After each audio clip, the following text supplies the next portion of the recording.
Good morning, people. It is Thursday, the 17th of November. Welcome to TDA, the day after, your favourite news platform and the home of popular culture as defined by the culture. And as always, you have amazing, amazing hosts with you. I am one of them, your favourite shade queen, Martin Royalty. It's your boy, the Oracle, voice of reason, Mr. Rotations. That's right. That is right. How are you doing this morning? I'm alright, man. I came in just at the right time. Perfect timing. I saved you from just here talking to yourself. And you know me, I would have gone. I would have been talking to myself. I do that on regular anyway. Yeah. You good? I'm good, man. Yourself? Yeah, I'm good, thank you. Yeah, you're looking nice and black today.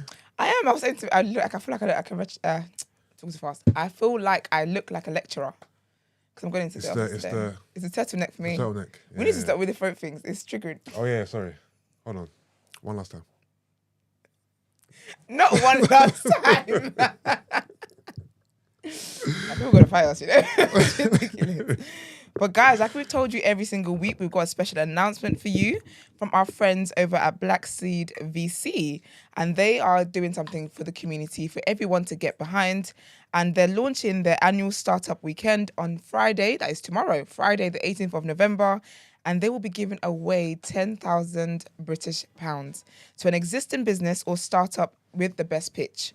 So they will also at the event be pitching workshops all weekend to help you get ready. So guys, go on their Instagram, Black Seed VC, and you get to see all the great stuff there. Our babe, our top entrepreneur, beauty, brains, everything, Danielle, will also be there. So yeah, she'll be one of the panelists. So guys, check it out, and we're looking forward to it. So don't forget, Black Seed VC on Instagram for more details. When is this event? Tomorrow. Oh, it's tomorrow? Yeah, Friday the 18th. Again? Huh? Again? Yeah, I'll be there. Okay. Are you going? I didn't know it was tomorrow. I actually can't get the stuff, you know. But yeah, guys, let's get into our first headlines.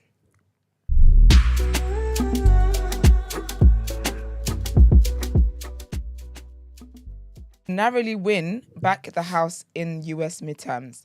Republicans have secured the 218 seats needed for a majority in the lower chamber of Congress a week after the midterm elections, CBS News projects. While the party's margin in the House of Reps is razor thin, it is enough to stall President Joe Biden's agenda for the next 2 years. Kevin McCarthy, the Republicans lead in the House, celebrated the result. However, Democrats will retain control of the upper chamber, the Senate. The new Congress will convene in January. The Republicans, who had hoped to win back control of both chambers, underperformed expectations in last week's midterms, but they won the seat they needed for their House majority on Wednesday when California's 27th district went to incumbent Mike Garcia. The Republican Party is now projected to win between 218 and 223 seats in the 435-seat House, according to CBS. But with votes in several cliffhanger races still being counted, the majority may not be clear for days or even weeks. Mr. McCarthy, who was picked by rank and file Republicans on Tuesday to be their nominee to replace Democrat Nancy Pelosi as the next Speaker of the House, said the chamber had been officially flipped.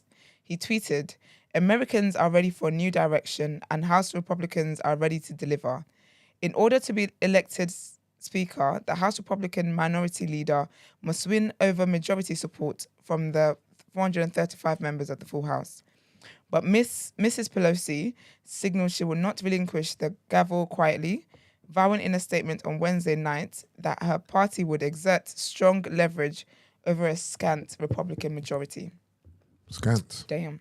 Do you know what I always find interesting? Is how we're in a place of society now where when politicians have something to say to address the nation, they just tweet. Yeah, that's wild. I think Trump was the trailblazer, the ambassador in that regard. I used to find it bewildering that the president was just openly tweeting. Yeah, I think it's just, especially in the manner in which he tweeted as well. Was like, this is definitely new. But it just shows you that the level of communication these days is everyone's kind of attainable, isn't it? Yeah. Like man can literally tweet the president. That's magic. At POTUS. You know what I mean? Not at POTUS. So the Republicans have the House and the Senate now.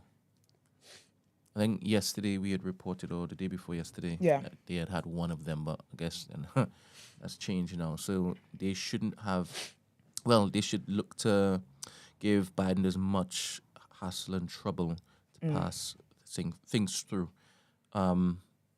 which is interesting, to be honest. Yeah. Very interesting. Esther, when you hear the music, right, just wait 1 or 2 seconds before you start talking, because they can't hear you when it is that you're talking over music. Oh, it's only the date, guys. No, it's Manuel's the one who basically said it, to be honest. Oh, is it? Oh. He added a bit of spice, but I don't want to pass on the spice. Oh, is it? I think the spice is regarding your wearing your headphones. Yeah. First of all, Emmanuel, you used to be here. If you're not here, you can't tell me what to be doing, sir. Yeah. All right? If you wanted me to know when to start the show, you should have been here to let me know when to start the show. I thought it was coming Mr. Producer man. Well, we thought the same, but here I am reading. Oh, sorry. Corrected by our US correspondent. Stacey. They don't have the Senate. All right, cool. So the Dems have the Senate, and then the Republicans have the House. Cool. Thank you very much, Stacey and the Queen Shayla. I hope I pronounced the name right. Queen Shayla? Yeah. Okay. Pick up, you guys. Yeah. Stacey's a real one, you know. Yeah, she is. Pick up. Boy, me, I like to sleep. Oh, what time is it over there? Late. Late. Like, I know when we finish sometimes it'll be like 2 a.m. Okay. So it's probably about midnight, I reckon. But yes, our next bit of news takes us to the UK, and it's about Dominic Raab, and he's facing 2 investigations of bullying. I don't know why they don't just open and close this case, because it looks like he did that shit. But anyway, allegedly, when it comes to people. So Dominic Raab is facing an investigation into 2 former complaints about his behaviour during previous stints as a cabinet minister. Prime Minister Rishi Sunak has agreed with a request by the Deputy Prime Minister and Justice Secretary for an independent inquiry into the complaints. Mr. Raab has faced a series of allegations he bullied officials in previous roles, which he has denied. He added he would cooperate fully with any inquiry into his conduct. In a letter to Mr. Sunak, all right, man's banging like the goddamn police. Good morning. Like bailiff, bruv. What do you think this is? Good morning. In a letter to Mr. Sunak, Mr. Raab said the complaints related to his time as Justice Secretary and Foreign Secretary under former Prime Minister Boris Johnson. He added he had never tolerated bullying and had always sought to reinforce and empower civil servants. Mr. Raab's letter came ahead of Prime Minister's questions, where he stood in for Mr. Sunak, who is at the G20 summit in Indonesia. Mr. Raab told MPs he understood the complaints against him were made on Tuesday, and he was notified on Wednesday morning. He said he was confident that he behaved professionally throughout, and added, "I will thoroughly rebut and refute any of the claims that have been made." I think that one's rebut. Rebut. Yeah. My bad. It's all good. So good. All good in the hood. But wasn't there someone else that was accused of bullying? You asking me? Okay, I guess not. Yeah. All right. I want to know such things. Brent, was anyone else accused of bullying? There was someone else. What, a politician? Yeah. The one that resigned the other day, Kevin Williamson. That's it. That's That's the one. Yeah. Yeah, so when I saw Raab, I thought it was Raab again. I was thinking, nah, can't still be a thing. Like, clearly. Okay, it's a new guy then. Fair enough. I don't know if his name is Raab, to be honest. I think it's Raab. He's about to be a Raab to me. Yeah, it sounds more biblical when you say Raab. It sounds more? Biblical, for some reason. Yeah, because I can't lie. I'm thinking of Esau and them. Yeah, it's crazy. All right. The last bit of headline is McVey says she won't support tax rises unless... she's got my namesake. Actually, I see what she's done before I claim her. Former Cabinet Minister Esther McVey has fired a warning shot at the government over plans to increase taxes in Thursday's autumn statement. The Tory MP told Deputy PM Dominic Raab putting taxes up was the last thing a Tory government should be doing. And she said she would not support such a move while money was being spent on unnecessary vanity projects. HS2. Mr. Raab defended the government's plans as he stood in for Rishi Sunak at Prime Minister's questions. He told Ms. McVey he understood her position to the HS2 high-speed rail link, but urged her to wait for Chancellor Jeremy Hunt's statement on Thursday. Mr. Hunt is widely expected to announce £20 billion in tax increases and £35 billion in spending cuts in a near-total reversal of the measures set out in Liz Truss's mini-budget in September. Mr. Raab rejected calls by the SNP's deputy Westminster leader, Kirsten Oswald, to apologise to families for the financial crisis caused by the mini budget and the worst inflation in 42 years. Labour's deputy leader, Angela Rayner, attacked Mr. Raab over the UK's sluggish economic growth and repeated her party's call to scrap non-dom tax status for wealthy individuals. She accused the government of choosing to protect corporate profits and not household income. I guess I do agree with Esther then.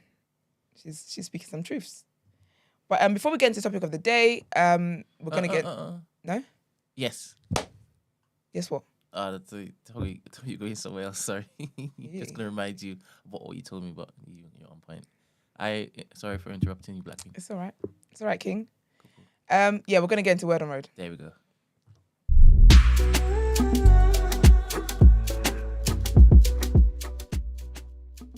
Of Xscape. Do you guys know Xscape?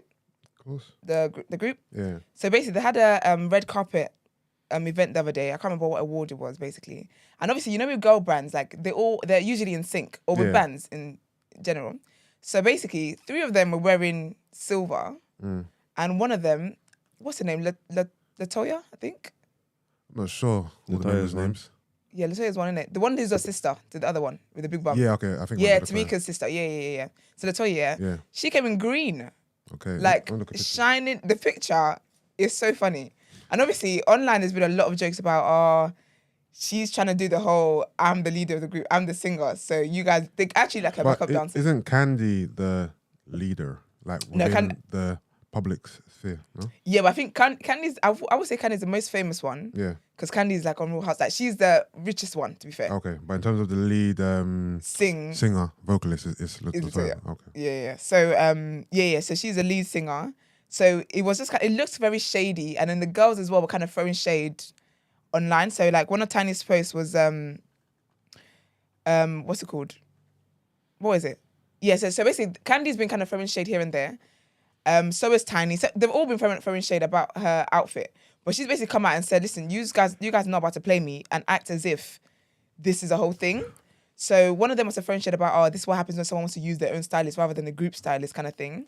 But then she's claiming that she did actually, her stylist asked the group stylist and she didn't get the memo.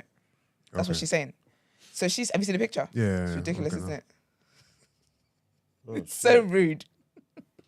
They actually look like her friends. Yeah. It's jokes. I love it. That's wild. But so basically, she must have then posted, and she said she posted a screenshot from her stylist asking Xscape's stylist about the colour theme, and the guy said, at the moment there's no scheme. I would just say now black, just solid colour. I think we're just gonna go for glamorous and long. So sis actually didn't know.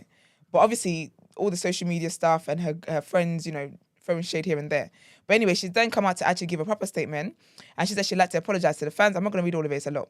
People be sending hella paragraphs. But she said, I would like to apologise to the fans. It's unfortunate I have to tell my truth this way. However, in this new space, I won't be silenced. First of all, not me saying I'm not going to read it and then reading it. It's hilarious. But she said, basically, me having my own stylist initially came when the group was at odds with the original stylist about being overcharged. And then the group as a whole decided not to use him. And then they decided then to go and use him. But she basically kept on her own stylist.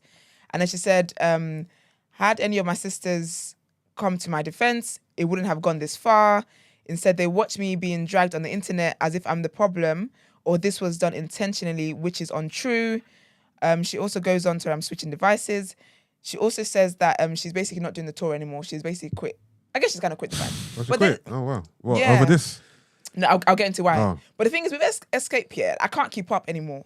Because basically, obviously they broke up all these years after Jermaine Dupri was out here running his mouth. Men really be talking more than bitches these days. It's actually crazy. But he was out here running his mouth about how he slept with Candy and talking about it on radio and whatever. So they had a whole, TV show about it, a whole reality show about it. And they talk about like a lot of the reasons why they broke up. And I think it was a lot of like, I'm the lead, I'm relevant, I'm blah, blah, blah. Do you get what I mean? It's nice that Tani knew her position, which is great. I love when people just know they're in a position. So anyways, so they got back together, then they were going to do one final tour. But then, this was like years ago, and I've just seen them on tour ever since. But then it's weird because some tours, you wouldn't see Candy there. So when Candy was filming Real Housewives, she made it seem as if she's quit the band. Okay. And she's actually come out to say she's no longer with the band anymore because of politics and whatever. But then sometimes then you will see them all again together. So they're very confusing. So her quitting and not doing the tour, I'm not surprised by it. She probably will end up being on tour anyway. But she's basically saying the reason why she's not doing the tour anymore is because the what they're called? People that the organizer guy. What, the promoter, that's it. He basically disrespected her husband. All right. And so she said, the reason I'm not doing the tour is because the promoter the girls are on tour with threatened my husband's life. The promoter was initially brought to the table by my husband for a few shows. 2 of the ladies had COVID on the show, so that's Candy and Tiny. So my sister and I performed alone in ATL, and the other show we had to pull out of. That's where the deal went left over a situation that could have been resolved. The promoter then referenced getting my husband's head touched and me being a widow. Would you have gone on tour with him? If that was any of their husbands, they definitely wouldn't have done the tour either, which I would have supported. Like I told them at management, I'm available for any dates that doesn't include that particular promoter. I choose family and loyalty over everything, but when my sister chose to disrespect our mother on a public platform, I literally couldn't stomach it, and we haven't spoken since. I'm trusting that God will restore and bring my family back together. This just hurts. I feel bad for her because sis was really being dragged. And people were saying as well, like, your sister's part of the group. How did you not know the theme? Like, you're just basically trying to be like a whole main character. But yeah, it's a darn shame, to be fair. But to be fair, I get it. And I think I think with girl bands, I think everyone needs to just stop this whole we're doing reunion things. Just accept Destiny's Child. I'm waiting for that one tour. Just that's all I want. Oh no, a DC tour will sell out in seconds. It would actually be the maddest thing. I'm definitely gonna have to book annual leave if it's a day we're recording. I can't lie to you. I can't not be there. That would be crazy. It'd be crazier than Chris Brown. But yeah, so I think they should just let it go. It feels like there's a lot of beef there, and it's just all messy. Really, it's not a good look, to be fair. And then my next bit of news is all about UK, and it's about. Do you guys ever watch Made in Chelsea? I've seen it. Neither did I. I fell asleep at the first episode. It wasn't my thing. But so one of the guys from there, Spencer Matthews, he's a proper main character guy, and actually, one of his brothers, he's a live brother. His brother is alive. Is married to Kate Middleton's sister, Pippa. Okay. The one with the ass. The media for had ass. That was funny. That was a funny time. But yeah, so basically, his older brother. So I think there's 3 brothers.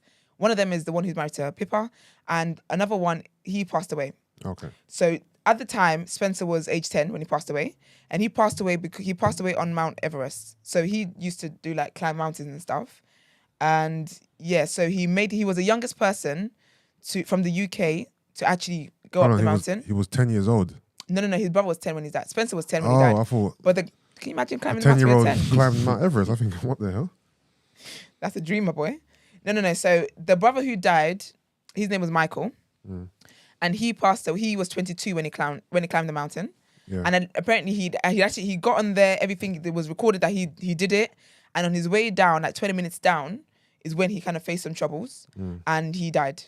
But they've never been able to find his body. I swear. Yeah. So like no one actually knows what happened to him. He just died, I guess. So, but at the time, Spencer was 10 years old, and he says how at that time he didn't understand, like he didn't fully understand it, and he said, sorry, 1 second. Yeah, he said that he was only 10, and it was very difficult for him to process it, so he's only recently processed it. And the reason why he's processed the death in the way he has is because he's got a documentary coming out with Disney Plus to climb the mountain and try and find his brother's body. I knew you were going to say that. To find his body? I knew you were going to say that. I was thinking that the whole time. I'm thinking they're going to try and find the body. Yeah.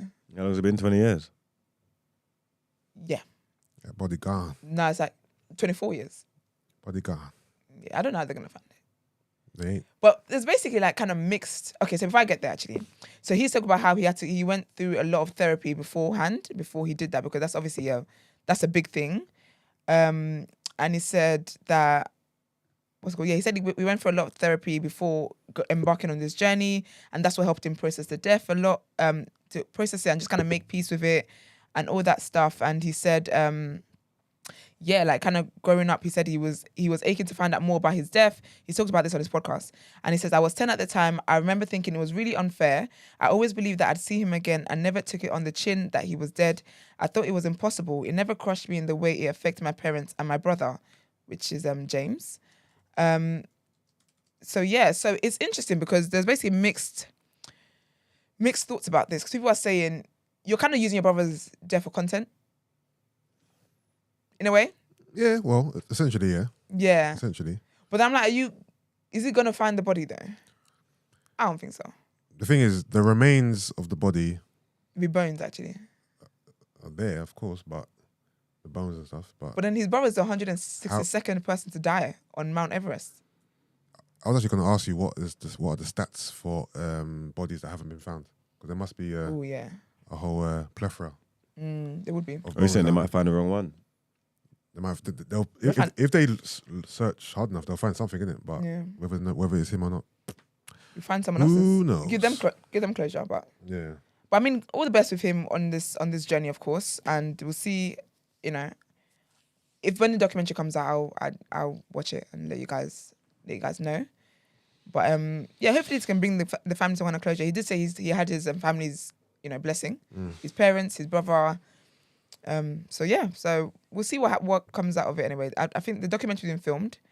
They haven't given a spoiler alert. I guess we have to watch it to find out whether they did find it or not. But I thought that was an interesting bit of news.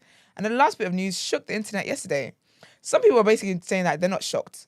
I can't lie to you. I was kind of shocked. I'm not shocked at all. I was kind of shocked. Gemma and Luca have broken up.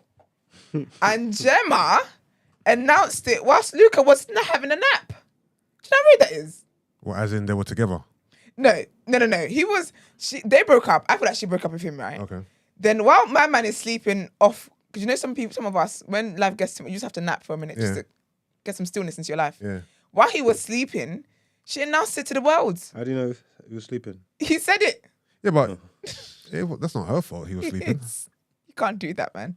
All right, let me read the statement. Wait, before we carry on, is she meant to call him and say, Luca, what are you doing? I'm about to announce it. No. It's like, no, because basically when people in public spaces, public figures break up, celebrities or whatever, they say, okay, we're broken up. They kind of agree as to when, because it's a lot that comes with it. Oh, you mean, okay, like a joint announcement time? Like this announcement or like at least let me know you're at announcing 7 p.m. So we're both aware of what's going on. Yeah, like we're aware that what's going to happen. He was waking up from his sleep to like thousands of messages and phone calls. Okay. To be told, you guys broke up. This time it was an afternoon. So they broke up that afternoon, that same day. Yeah. Lord knows, sis was then quick to... She was gagging. She was dying for it. Tell the world. So basically, she posted on her story, she said, to all my followers, I wanted to let you know that Luca and I are no longer in a relationship. It wasn't an easy decision, but ultimately, this is what is best for us both right now. Many of you have been on this journey with us from the very beginning, and I want to thank you for your continued support as we start new chapters. Love always, Gem. And then he said, I feel bad for him, man. He said, switch my phone back on after taking some time out to clear my head after an emotional afternoon to thousands of messages and news articles about my breakup. I would have liked some time to process this privately, but as you all already now know, sadly, Gemma and I made the mutual decision earlier today to go our separate ways. That shit went mutual, but okay.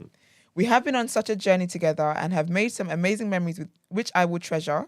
I can't thank everyone enough for their support for us as a couple during and after Love Island. We will remain good friends and I wish nothing but the best for her. I don't like breakups, man. I don't like when couples break up. I love love so much, but it's a shame. But to be fair, I think Luca will prosper elsewhere. Luca now has access to a bunch of other women. I think that guy does need to work on his insecurities though. He's flipping insecure. But then, do you guys remember the video where, for me, that's when the relationship should have ended. I can't lie to you. When she hugged that guy and wrapped her legs around him. Yeah. I saw that yesterday. And Luca was right there. Who was that guy anyway? Like an old friend of hers. Okay. I would have been sickened. Yeah, wrapping your legs around another guy in front of your guy is crazy. Do you know how mad that is to wrap your legs around? Yeah, it's insane. In front of my face. Nah, man. And then the guy tries to shake Luca's hand after. Luca's like, you're right. I was thinking, nah. But no, man, I feel bad for Luca. I don't feel like being with Gemma's an easy thing, but also with Luca, he's just very, like, from what we saw on Love Island, he's just very, like, clingy and insecure and just, oh gosh, breathe, man. But yeah, wishing them both the best on everything, and hopefully they can heal. People are obviously saying that she needs to give him back the Cartier bracelet. Okay. And it's a gift, isn't it? Let him invest that into his fish business, because you can't be doing stuff like that. But would you give back gifts after you break up? No. Okay, so if you say you were engaged. What do you mean would I give back gifts? Would you take them? Would I take back gifts, you mean? Yeah. No, but would you give it back or would you take it back? I wouldn't take gifts back, and I wouldn't voluntarily give anything back. If you ask for it back, then take it. If you're petty enough to ask for it back, then I don't even want it no more, because you stained this this gift. Okay, if you proposed, and the engagement was called off, do you want your ring back? Yeah. I'm not giving a ring back. No, ring I'm taking back. I'm like, what? For what? What do you need it for? What do you mean? What do you need it for? I like a jewelry. Rings are different because No. Because that is a symbol. A symbol of my love and my declaration to you. And if it's no longer on, I want that symbol back, love. What if it's my grandmother's ring? Symbol back, love. What if it's my grandmother's ring? Are you saying you're keeping it? Nah, don't do that.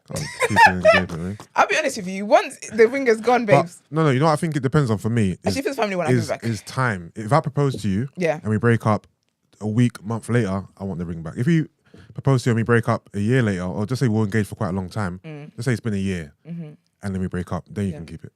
I think it depends also if it's on finance. No? That's your business. You better pay that off. No, I'm not getting a ring on finance. It's like when the celebrities break up. Not just a ring. Any gift that you give. You might have just paid one payment so far. Yeah, because you know celebrities sometimes they'll go and take the car back. Yeah, okay, cool. If it's a car, which would most probably be on finance, then you got to return that, love. Yeah, be honest, ladies, if you're taking cars from a guy, return that, love. If you're taking cars from a guy, I don't want a guy to buy me a car on finance. Pay that shit off. So if we break up, I'm keeping it. But I'll be honest with you, if it's a ring that's been in your family, I can give that back. One of my finger first for the next bitch, but fair enough, you can have it back. However, if it's a fresh new ring, I'm sorry. But are you keeping it to wear it or just keep it in the drawer? I'm keeping it I like a souvenir. Souvenir? What about all the other gifts that your man bought you? Those are souvenirs too? Yeah, I'm keeping all of them. Yeah, but the engagement ring is a bit different though. You don't look at it differently. Count your losses, nah. Sad times. It depends as well. I think if I'm the one who's calling it off because I'm like, I can't do this anymore, of course, it's a bad B thing to be like, there's your ring back. But if you did something, say you cheat or something, don't be silly now. I'm keeping that shit. I'm keeping it and I'm going to pawn it and I'm going to use that money to, I don't know, go on holiday. Yeah, okay. If he done you dirty, I'm keeping it. Then keep it, pawn it, whatever. Yeah. If you break up with him, I'll give it back to you. You have to give it back. Yeah, I'll give it back to you, but that's like a boss babe thing. I don't need this. Don't when like engaged couples or whatever, like when they break up with each other, don't the woman dash the ring at him? Yeah, I'm not doing that. I'm not toxic like that. Let's talk about the films and the movies. The film. No, but that's when you find out like he cheated. He did something mad. You kind of throw it and he's the head like that. Also, I found out recently that as well as an engagement ring, there's the wedding bands. Yeah. That the man has to buy. He has to buy two, one for him and one for the girl, right? I felt like really. I thought the woman. I was gonna buy my husband's. So, what's the official rule that the woman has to buy her husband the wedding band? I would say so. Yes. Okay. You do actually. Because my sister, that's what she did. The man has to buy both. No, my sister. Because I remember I went with my sister-in-law to buy my brothers. Okay. Yeah. Okay. But I didn't know that because sorry. Then what do I buy? But I want to give my man an engagement present though. Watch. Yeah, but it's not gonna be like well, actually, my money might be big. It could be a Rolex. Yeah. If it wasn't a Rolex, what would it be? Casio. What's it? Argos. Okay, Apple Watch. No, but I definitely I'd want to give my man an engagement. Personally, I think we should normalize. Heck, I might give my man an engagement ring. Because why am I the only one out here letting people know I'm off the market and you're just out here rolling free? Nothing on your hand to show that. Sure. Yeah, but okay. I'm giving my man an engagement ring. Would it be stylized similar to the rings that women have, or would it be a bit like a brand? No, he's not getting it blinged out. But to be fair, not getting a gem. People would just assume that that's his wedding ring and not his engagement ring. That's their business. Yeah. And then when we're gonna get married, then I think I'll get it engraved. Okay. So that would be it's different to what you had. The same ring, just engraved it. Yeah, unless it wants, I could bling it out if he wants. Yeah, I'm doing that actually. You might as well propose, Esther. No, I'm not proposing. At this point, I would rather eat rock. When I see women who propose, I'm like, wow, I can't believe you're doing that. Like, big up them. Yeah. No, Nah, I'm definitely judging. But big up them.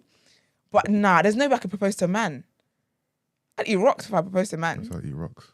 That's ridiculous. Because what if it says no? What is that? What do you mean no? And how do we move forward in this relationship if I've proposed? People that get no's are crazy. How could you ask that question if you didn't know? No, because it's some men it's a shut up ring. Some men try to do. Remember when Joe Budden tried to propose to Tiwi? I was just cheated on her. That was fake, man. In the what was it in front of the Liberty? No, that was in Times Square. Times Square, that's it. Yeah. But some men have no self-awareness that they propose to a woman. She don't really like you like that. But the thing is, I think because society feeds marriage into women so much. Yeah. Some men think that even if you don't really feel in them wholeheartedly, because they put marriage on the table, you'd want marriage so much that you would do it with them. Nah, babes, anybody can get a no.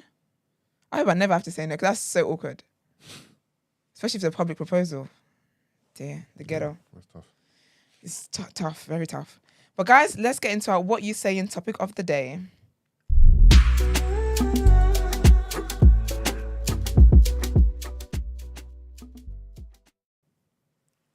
So today's...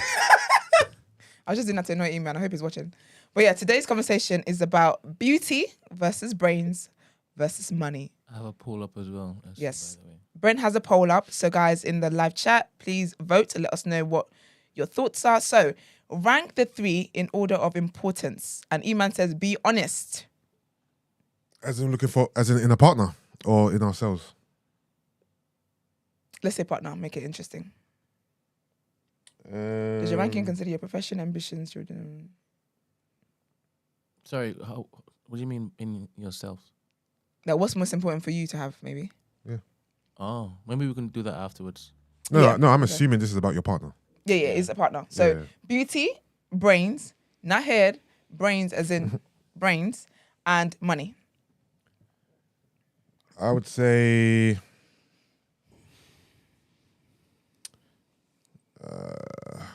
You people are thinking hard. No, I'll take that order. Beauty, brains. Oh yeah, I was deliberating between beauty and brains, but I'll put beauty, brains, money. I put brains, beauty, money. I can't be a dumb guy. You say man not in on bees? No, he's got the money. It's just not. No, because if you're not smart, I can't stay with you. So I'm thinking of it in terms of what I can deal with. But also, are we looking at these as in extremes? Yeah, always. That's what we're doing here. Like, when do we ever look at things as they are? That's what's annoying. Because I know Iman wrote this with the... That if he was broke. here, Yeah, he'll be yeah. given the extreme You'll be like, oh, wow, so you're fine being poor. disparities between these 3 facets. Because for me, basically, I can't be with someone... Brains is important because I need to be able to have conversations with you. I like an intelligent man. Oh, love it. So I would take brains, intelligence over money. When it comes to beauty, just because you got money, I can't overlook the fact that I'm not attracted to you. Yeah. Do you get what I mean? So that's why it's in that order. Yeah. For me, I think ultimately for me, brains with everything that comes along with brains, right? It is more important to me than beauty, but I can't ignore beauty because that's the first thing I see. So I can't negate the first thing I see, which is your appearance. Yeah. That's why I've put it number 1. But brains would be a strong tie or a strong second. Yeah. Because when I think of beauty as well, I'm thinking of my attraction to you, not that you're Morris Chestnut. Yeah. But like in my mind, you are my Morris Chestnut. Do you get what I mean? Yeah. And then obviously with money, with men, we don't think about women having money. That's not at the forefront of That's so lovely. of our thinking. So yeah, it will have to be that order for me. Yeah. So you've explained why you've chosen it. Brent, Margs, why have you chosen like that? Similar thing. I think. Can you just lower the mic a little bit? Sorry. Yeah, just so I can see your handsome face. Thank you. Ben is so annoying. Yeah, beauty would be the most important thing because I want you to look nice. You don't want to be looking elsewhere envious. You get what I'm saying? Yeah. And obviously, money's the least important in a partner because, as a man, you should want to be the provider in that anyway. So, not really going to base it on what she's got. If she ain't got nothing, it's not. I mean, you want people to have ambition and stuff, but it's not like a deal breaker. You get me? So it could be the least important. And then brains, it's nice to have someone that's intelligent. You get what I'm trying to say? Yeah. Obviously, if they can help you, compliment you, all these kind of things. But I wouldn't put that over looks, though. Maybe I'm shallow.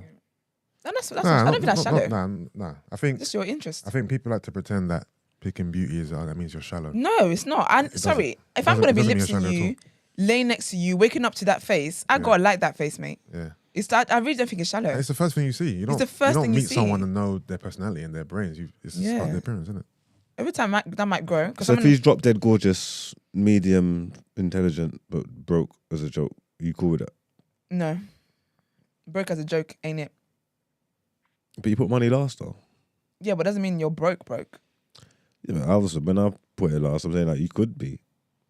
Nah, man. I can't be with someone. I think if life circumstances happens to you where you lost your job and so this is a difficult period, that's fair. Yeah. But if you're just broke, like this is your story. Yeah. I can't be with that.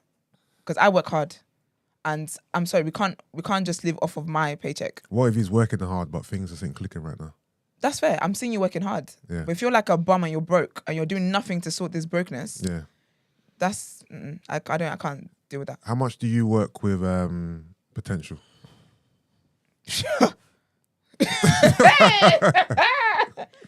What? I used to be an expert potential. I was seeing potential that even God was not seeing in people. Okay. Just because not anymore though. Okay. I'm a reality babe now. When do you draw the line? Tap out. Yeah. When it was causing me stress. But no, I used to be a potential babe, but that was more I definitely used to be a potential babe. Goodness me. All right. What about a man who has heaps of potential? He's not giving you stress, but as time's going on, he's not fulfilling the potential. Like you can't, like he's trying, and you can see the light, but he's just not getting there. But there's no other stress outside of that. I still can't do that. Is it tapped in? I can't do that because you know what it is with married. Like when I get married, or my partner, or whatever, if it's like a proper intentional relationship, I have no problem with picking things up where you don't pick things up, and then you pick things up when I'm not picking. I'm fine with that. Do you get what I mean? I have no problems with that. Not just in money, in our relationship in general. Yeah. I can't be in a situation where it's forever on me. So even with that, this is why brains is important for me, because I think everyone can have dreams and whatever it is, but I think it's also very important to know when this is just not it. Yeah. And so now you need to go into something else. Yeah. And it's important as well to be able to recognize lessons and skills you've built whilst pursuing something that hasn't worked out, and then put those skills to good use in something else. Yeah. That for me, this is where the brains is working. Do you get what I mean? But drop dead broke. That's a drop dead broke. I can't do that. I'm sorry. That is just stressful. If we're going through a difficult time, and that's fair. But if this is your story, this is the destiny, this is a life that's chosen you, that's very stressful for me. I don't like that. I don't like that shit at all. What's the next question on here? So is your ranking more so considering the now, or are you thinking long term? Well, beauty fades. I guess both, innit? But beauty fades, but attraction doesn't. Yeah, no, it doesn't. Do you know what I mean? I think beauty fades to everyone else. Fades? I don't think so, What do you mean? I will always be attracted to you, my partner. I'm attracted to. Attraction can fade if that person's appearance changes. And what attracted you to them in the first place is now gone or fading. Right? Yeah, but my attraction is not always physical though. No, I know, but I'm talking about in the physical form. Yeah. But also that could happen with personality as well. A person can change their personality over time. That's true. You know me. Yeah. But okay, that's fair. What's the question? The question was, are you thinking now or long term? Yeah. I'm thinking both, I think. Yeah, I think both. This is just me for period, really. I think both. Yeah. Does your ranking consider your profession, ambitions, children, or whatever else you want from life? Yeah. I need a man that can help my kids with homework. I don't like doing that. I don't want to help my kids with homework. Yeah. I'd rather pay for a tutor. Actually, money is important, isn't it? But I think it does. I'm guessing beauty's winning all round. How's the poll going, Brent? This poll was, if one had to go in your partner or future partner, which would you drop out? Right now, money is the one that people are voting for most to drop out, then followed by beauty, then followed by brains. I actually voted money as well. Important. Yes. Yeah. I voted money, to drop out. Yeah, because that's why you put it last. Yeah, because honestly, like, there's been guys who have money and everything, and this is just, this is a joke. Everything that's going on here. They're not that cute. And then, brain-wise, there's nothing going on in there. And your money can't sustain this. Yeah. Out of these three things, what do you think people would put, like, in terms of ranking you? Like, if a guy was to... if a guy was to say, yeah, Esther. Yeah. Like, I'm interested in Esther. Yeah. And someone asked him, out of these three things, what do you put the highest? Or what do you regard the highest in regards to Esther? What do you think a man would choose? I think brains, You think brains? But then beauty for me, though, my beauty is not just a physical thing. Yeah. It's like how I am as a person, how I love you, how I care about you. I think beauty, actually, maybe beauty. Okay. Marks? Well, what are they going to put on me first? Yeah. Money man. Money man. I wish I'm broke. I'm going to put money last. Don't say that. I God said, forbid. I'm broke, baby. I'm broke, baby. Put all that bling on. I don't know what people would put about me first because I'm extremely intelligent. So they might put brains first. That is interesting. Oh crap! I can't even do a poll. My personal life. I was gonna ask people, like, what would you put first? I'm gonna say for myself, brains first. Brains. Yeah. Why? Because you're not exactly an oil painting. No what? You think that people you think look that at you and say brains? I asked you a question. Who Yusuf, innit? I don't know what he's talking about. He triggered. Yusuf. Yeah. I don't know what he's talking about. Yeah, I don't know why. Trying to sculpt the Yusuf. narrative that You it think ain't will look at present. you and they're gonna put you and they're gonna put brains first? Yeah. Nah. No, I'm talking about people who know me. People who know me. Okay. Why is everyone so silent? Because I want to say something about. I don't want it people, to. So I don't know. No, okay. People that don't know me, obviously, they don't know me, so they're going off appearance. Beauty, say it. I'm saying, yeah, going off beauty, but those who do know me, I think they're picking brains first. That makes sense? Okay, fair enough. Yeah. Yeah. Because what they connects to, yeah, that's fair. Yeah. Yeah. Brent, what about you? I think that they will say that you're a handsome guy. He meant for you. Yeah, I know what you meant. That's what I tell No, in myself on that. person. Probably brains. Yeah. I would say brains for you. Yeah. You're very intelligent. You got a way with words. What other factors? Only because people normally hear me before they bloody see me in it. Yeah. It's a running thing. Well, you know, boy. You know you. Yeah. If you had to add two other variables onto this list, what variables would those be? Ooh. So you got beauty, brains, money. God. Okay. Godly. God did. God did. And then And with those two variables added on, would you reshuffle the ranking? So, for example, hold on, what was that the top of your list? Beauty. Beauty. no brains. Brains. Would you put God above brains? Oof. So a God-fearing man. A man that you You know, can... anyway, I'm not, let me not expose myself on here. Sorry, one more time. Ask the question again. All right, so you've added God into the mix, right? Yes. Okay. Would you put God at the top of your list? God should always be at the top of my list. Okay. However, life has showed me that life has opened my mind up to other things. Okay. Like... I think I will still put brains. I think I will still put brains first, you know. Okay.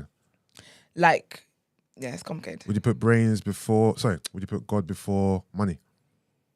Absolutely. So he was... Okay, cool. So back to the guy I was mentioning before. Lots of potential. Yeah. But he wasn't fulfilling his potential. But God-fearing. Church every Sunday. Actually, no, that's dead. No. Huh? No. So a broke church You need to man be praying is to not- God to guide you to a job. That's what you need to be doing. Yeah, no, yeah. No? I think the more things I add on there, I think money will then come up. But again, we're thinking extremes, isn't it? I'm Yeah. not thinking that you're broke. Like, this is just that's Yeah. suffering, man. I think I would say God, and I think also for me, what else would I think I would add emotionally intelligent to that. Okay. So if we are going into the extremes and the money does mean if he doesn't have it, it's broke, it's suffering. I'm changing my list. You're changing your list? Yes. To what? To brains, money, beauty. Okay. Did I hear Emmanuel that. ask you to ask a question? Pardon? Did Emmanuel ask you to ask that extreme You know, you question? channeled your inner Iman. Yeah, no, just... Nah, because he just sent you a message saying, Oh, did he? yeah. Take it in extremes. Oh, Yeah. see? Of There you course, Iman, we know. Yeah, that's what we said at the beginning. Yeah, we know how you roll. Yeah, I think if it was extremes, I would take, because if you're beauty doesn't mean that it's extremes, isn't it? So that means that they're looking like Beauty and the Beast kind of vibe, isn't it? Yeah. Damn. Have you ever met a man who won you over with his personality? Yes, you know. Like looks wasn't it for you, but personality was winning. Yeah, he was nice, but I didn't want to lips him. Damn. So I didn't lips him, and I ended things because I couldn't live like that anymore. I love a lip. Ended things. Also, no way you were dating. So you were dating him though? No way. No, like ended as in like ending whatever this this potential that you think. Wait, is you the mean potential. you mean at first instance? Yeah, the conversation's dead now. So you're lying. Are you okay? What you call that me, little smirk you're doing? No, I'm trying to understand what you're saying. I'm trying to understand the question. So you said you ended things. That sounds like something. There was a thing to end. No. Like you know when you're talking to someone though, like this is not gonna. You let them know this is not gonna go anywhere. So do you mean he moves to you and you let him know then and then this ain't running, or he gets your number? You talking? No, he gets my number. We're talking for a little bit. Blah blah. Then I'm just like, yeah, this can't. So what? This can't carry this. Because you knew from inception that you weren't attracted to him, right? But he managed to get your number. He was a nice person. Okay, cool. So what were you hoping was going to happen in that time that you were speaking, that you would change your mind? Yusuf, what did I say yesterday? I said, don't let anybody hold you back from finding love of your life. Sometimes there's something to do. That's the honest truth. For who? For you or him? Me, of course. What do you mean? So you just sometimes, yeah. Listen, this is what it is. Yeah. Sometimes, women talk to guys. Yeah. Because it's just something to do. Yeah, you're kind of keeping this warm for the next guy to come, and so sometimes it's just that. And then when the next guy, there's a list of. Boy, men don't understand this. There's a list of priority. So you using him for sport? I wasn't using him. So he was there thinking, yeah, I've got a good one. I'm in there. I don't know why he would have thought that. I never gave that impression. Because you gave him your number. You have my number. What? What does that mean? You have my number, and like you're interested in talking to him? Yeah. I am interested in talking to you though. For sport? Not for sport. I'm interested in talking to you, and then when someone more interesting comes, yeah, for sport. It's not for sport. You had no intention of furthering anything with him. It was literally, he was a, what's that thing called? What's it called? Spacekeeper, timekeeper? What's it called? A stopgap. Stopgap. What's it? Stopgap. Stopgap. There you go. Listen, this is what people need to understand about life. Yeah. Some things just work for the time that they're meant to work for. Yeah. So while he was there, or these individuals were there for the period they were there for. Yeah. You're either there for a reason, a season, or a lifetime. Yeah. That was a season. Okay. Then my reason came next. Yeah. And it's all good. It is what it is, man. It's a game. I hear that. I also hear that. But some men basically get lambasted for wasting women's time. That's different. Stringing them along. Right. That's different because them the world and all sorts. That's different. And those men do deserve to get their singlets torn, because I would never make a guy think this is more than you think it is. I would never ever do that. I would let you know that I'm not interested in anything long term. I'm not interested in dating you. I'm not interested. I would never ever lie. So what you're talking about, Brent, there, that's deception. And men do deserve to get their singlets torn for that. I don't deceive you. I let you know where you're at with me all the time. If you decide to then stay and keep talking to me, that's on you. I've let you know what it is. But you will also know that you don't have access to me in the way that you should if this was a thing. I'm an honest babe. No, that's fair. If you've told the guy what it is, I'll always be honest. And he carries on to talk to you, that's his own problem then. Exactly. The onus is not on me anymore, because I let you know what time it was, and I always do that. God did. That's right. I hear that. I sure did. Anything else on this? Mark's actually wanted this to be not Mark, sorry. Why am I getting everyone's names wrong today? E-Man wanted this to be a very long conversation. I bet he did. I bet he did. Hold on, did E-Man put this is a good convo, might need to be a part 2? Did he say that before we started speaking about it? Yes, or did he that was in the notes. E-Man actually said in the comments, he said, shouldn't that manipulation of that man be considered a crime, Esther? No, it shouldn't. Should that be illegal, Esther? No, because I'm not lying to anybody. I don't lie to people. I can't stand lies. So I would never lie to anyone. Yeah, no. If you were speaking to him under the guise of you're interested and then you just cut him off, that's different. bad. But if you've let him know, then mate, I'm not. The fact that he was still speaking to you is I'm confused by that. Where would she let him know? She never let him know he was keeping it warm till the next brother comes. She never said that. Yeah, she didn't say that. I didn't tell you that. She didn't say that, but she told him she's not interested. I told you this is not going to be anything. I told you I'm not interested in dating. I told you I'm not interested in you. I don't have feelings for you in that way. And this is just friend. This is platonic for me. No, you said that once you cut it off. Surely you didn't say that at the beginning and keep talking. No, I said that at the beginning. I promise. So I said at the beginning. Why would he keep speaking to you after you said that? That sounds like him problem. You know, guys wishful thinking, hopeful that it's hoping that he can change my mind, change your mind, or the first conversation you have with a girl, she says we're not gonna date. I'm not interested in you. There's no long term, no short term, no nothing. And you called her back for more conversation. I'm a nice person. I'm We great. could be friends though. I'm great company. Okay. No, but you're thinking of it from the mind of what it is that you go into situations for. No. I'm Aren't just you? saying. No, but that's a conversation. No, but we don't have to date to be cool. No, but I'm saying, why? Once you have that conversation, why would you keep talking? Why not? Because you can have friends, can't you? So, You can have friends. No, but we're assuming that he wasn't after a friendship, innit? So Yeah, so maybe when I've taken what he wanted off the table, he's Yeah. like, you know, okay, that's cool. You're a cool girl anyway. I'll keep talking to you. Mark, stay on this. Don't get no, twanged. but then you. Pardon? Don't get twanged. Stay on this. But then Stay on So this. you need to focus on producing No, the but- show. no, I'm weak. My strength. Yeah, you look weak. yeah, the next transition, you're right. You're okay. Man, so stick in there, stick in there, soldier. Sorry, I'm used to going. What was I saying? No, but okay, in your mind, Yeah. was he still talking to you because he wanted to be your friend, or did you know he was still pursuing you? I knew he liked me, Yeah, exactly. but that is really not my problem anymore. It isn't. And the thing is, I say the same thing for women as well. If I liked a guy and I'm interested in dating him, and he says to me, "I'm not interested. I don't see you in that way. I'm not interested in that," and I still stay and keep talking to him, anything that happens after that, the onus is on me because he told me what it was. Yeah. I'm of the same men or women. It's the same vibe for me. So if I tell you, but I can't lie, I'm a lit person. So if you want to be around me, of course you want to be around me. Why That would you want can't to be? be that guy that you're talking about. What guy? The one that, the stopgap one, the one that you're linking or talking to for sport until something better comes along, the one that's keeping it warm. That can't be. You can't be describing the same guys because that's not the Why one not? because that can't be the one that you told you're not interested in. How is he keeping it warm for you? He's not there. Like there's nothing No, there. but I'm still talking to you anyway. And then someone else comes in the queue, and then now my attention is now on that. I have the reason why I have free time to engage in conversations with you that's going nowhere is because there's someone else you're the only person I'm talking to right now, basically. Not like that, but I'm conversing with. So when someone else who I actually do want to date comes along, I don't have time for this friendship anymore. I move on to that. Because this friendship didn't really have a foundation anyway. Because I can tell that you fancy me. But typically, anyway, this is what happens. But this is what typically happens, unless you're exclusively dating someone. This is what happens. Yeah. Where there's multiple people anyway. It's true. Not all the time, but some people. It is I ain't what it mad is. at you. Yeah, man. I ain't mad at you. That's right. That is right. Is that it then? Unless I know Iman is shaking wherever he is, boy. Iman has any more pressing questions he wants to relay to us. Iman, you got a few seconds. That's all right. Let's push on. All right. Well, that's that then. I could have He done said he word was on roll supposed to now. be here today. He's not here today. Let's push on. All right. Let's get into our next headlines then. Thank you.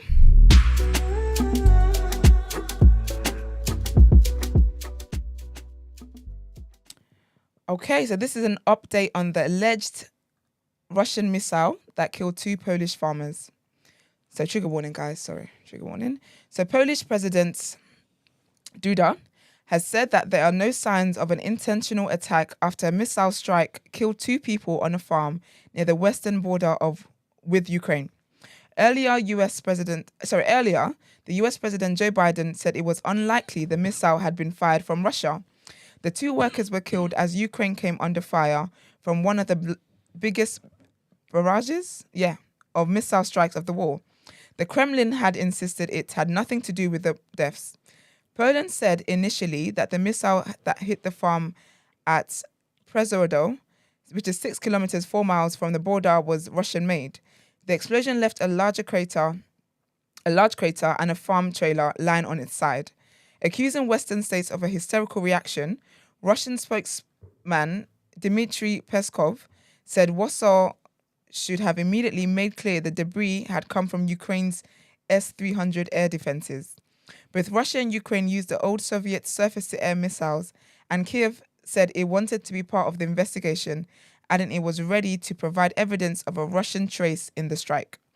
The BBC's Paul Adams said Ukraine's air defenses had been working hard to bring down Russian missiles, and it was possible that one of the missiles fired had been knocked off course.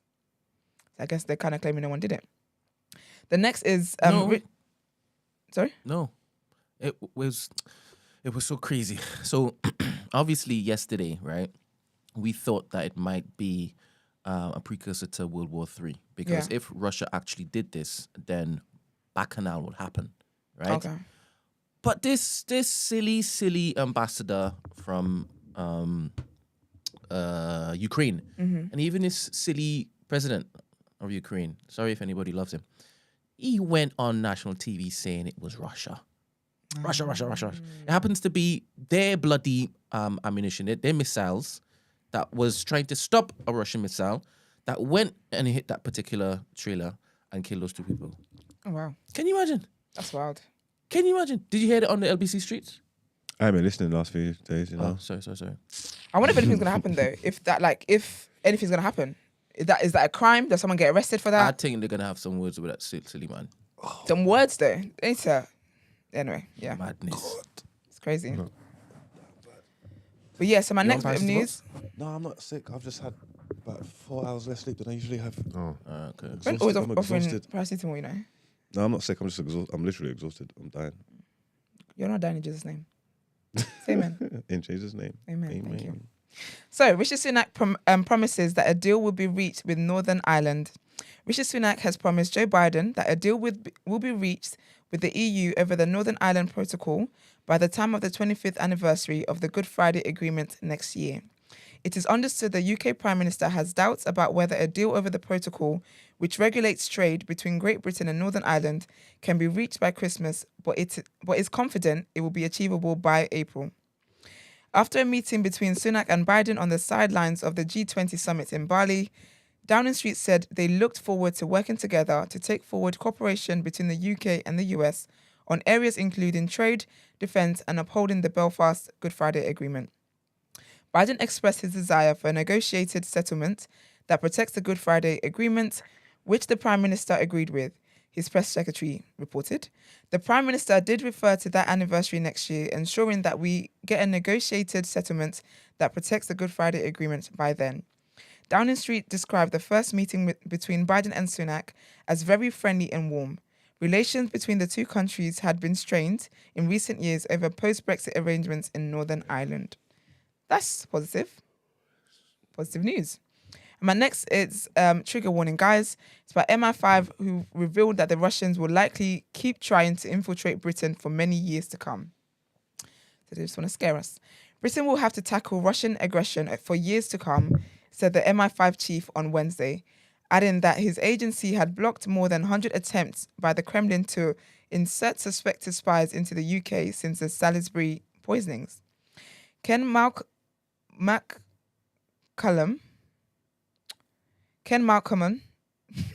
Wait, let me just see if that's Malcolm. Hold up. Like, No, hold up. Let me see what's happening here. Ain't it McCallum? that's it. All right. First of all, Brendan, don't ever do that. What is I that? wanted to see if You're it on was- timeout. No, I wanted to see if it was Malcolm. No, you're on timeout. I'm I not can't believe even you did reading that. the document. So I can't believe you did that. I can't believe you did that. I cannot believe you just did that. Ken McCallum I would have left given you an to be able- annual this is threat. I'm unmarked. sorry, I'm trying to read the headline. You're definitely on timeout. This is ridiculous. Ken, given an annual threats update, said state-based threats were increasing and said the UK also faced a heightened direct threat from Iran, which had threatened to kidnap or even kill 10 people based in Britain in the past year. That's so scary. The spy chief said Russia had suffered a strategic blow after 400 spies were expelled from around Europe following the start of the war in Ukraine, but he said the Kremlin was actively trying to rebuild its espionage network. Britain had expelled 23 Russian spies posing as diplomats after the poison of Sergei and Yulia Skripal in Salisbury in 2018. Yet since then, over 100 diplomatic Russians' visa applications had been rejected on national security grounds. What's his name? McCallum? Yeah, McCallum. I was asking Mark. I'm not talking to you, Brent. McCallum accused Russia of making silly claims about British activities without evidence, such as that the UK was involved in attacking the Nord Stream gas pipelines. But the head of MI5 said the serious point was that the UK must be ready for Russian aggression for years to come. Iran's aggressive intelligence services were actively targeting Britain and had made at least 10 attempts to kidnap or even kill British or UK-based individuals since January as the regime felt greater pressure than ever before. That's horrible. That's horrible. Man taking over. Yes, I do. If we just go on to what's the next segment? The headlines. He said, yes, I do. Okay, Yusuf. No, Can we go to the next? I'll do it. You just asked me the question. Yeah, she's leaving now, isn't it? Yeah. Can we get to the next segment, please? The next headlines. We're going straight to the next headline. Is the show done or something? What's going on? Yeah. Right. Brent, are you pressing the thing? No, we have to do the announcement again. Yeah, so that's why I was gonna get him to do it. Sorry, what? The announcement. Jump to do it now. Yeah, before we go on to the. Oh, okay. What, the special announcement we've been doing all week? 100%. Okay. Yeah. Well, anyway, you don't know, man. You've been there all week. Anybody who just tuned in today, then I'll need to let you know.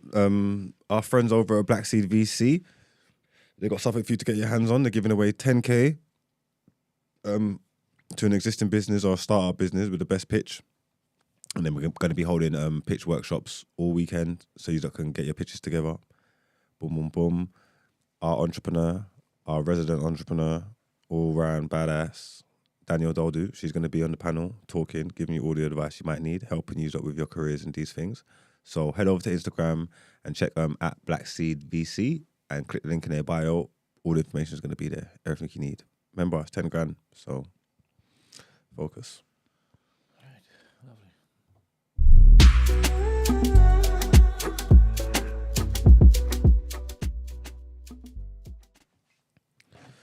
Sorry, people, as well, man. I'm running on E. Man said reserves. I'm running on reserves. Like, I don't even want to go home. I want to sleep here.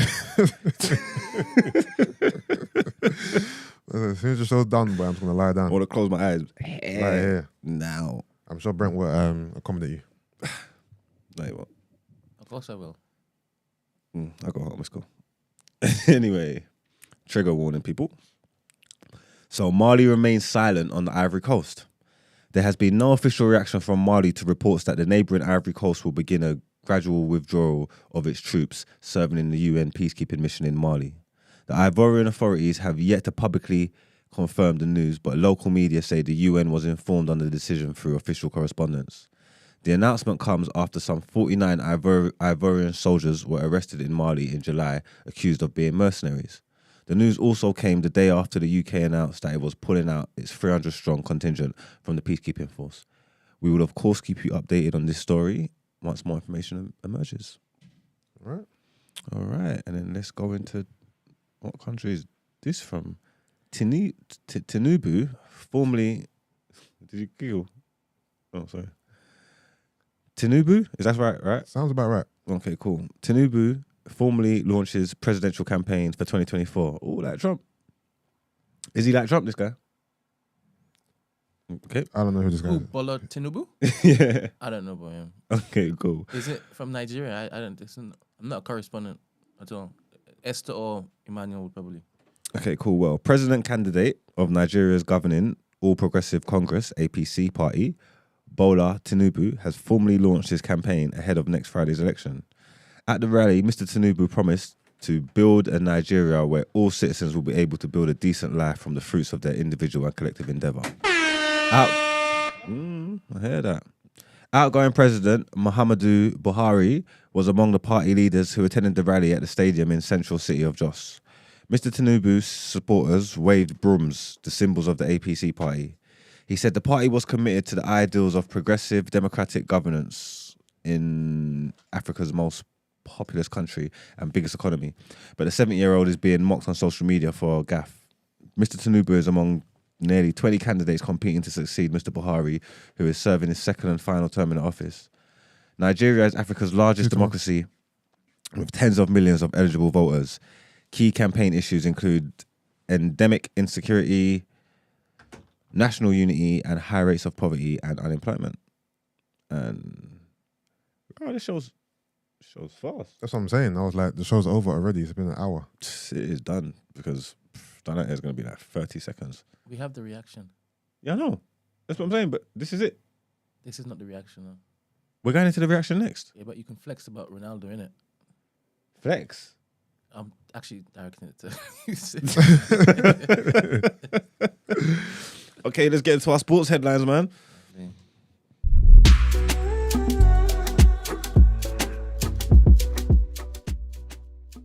The first interview with Judas on Piers Morgan is out.